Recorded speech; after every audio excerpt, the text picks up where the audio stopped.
अस्सलाम वालेकुम दोस्तों। तो आज हम कुछ ऐसे मिस्टेक्स के बारे में बात करते हैं कि लोग जो है बहुत ज़्यादा इंस्टाग्राम पर करते हैं।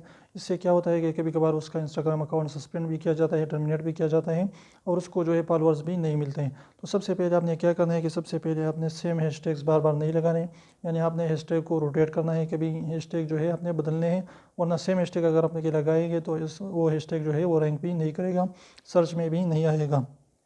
इसके बाद आपने फॉलो नहीं करना कि लोगों से कहे कि मुझे फॉलो को मैं आपको फॉलो कर देता हूँ, तो ये भी ठीक नहीं रहेगा। इसके बाद आप लाइक पर लाइक ना करें कि मैं आपकी लाइक करता वीडियो, आप मेरी लाइक करें वीडियो, तो या पिक्चर, इस तरीके से भी आपने इंस्टाग्राम पर ये मिस्टेक कभी भी नहीं करनी। इसके अलावा आपने 30 से ज़्यादा हैशटैग नहीं लगाने, वरना आपको जो है यूट्यूब की कम्युनिटी गाइडलाइंस जो है इसकी खिलाफ वर्जी है और ये आपको जो है टर्मिनेट भी कर सकता है। तो इसलिए आपने 30 से ज़्यादा हैशटैग ना लगाएं, 30 लगाएं और उसको भी रोटेट करें, सेम हैशटैग ना लगाएं।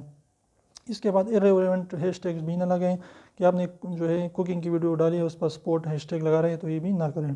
तो इंशाल्लाह इस मिस्टेक से बचकर आपके इंस्टाग्राम फॉलोअर्स जो है बढ़ सकते हैं ऑर्गेनिकली। तो वीडियो अच्छी लगी तो प्लीज़ वीडियो को लाइक कर दीजिए, सब्सक्राइब करना ना भूलें। रेड वाला सब्सक्राइब को ज़रूर दबाएं, बिल्कुल फ्री है, 2 सेकंड निकाल लीजिए, उसको प्रेस करें।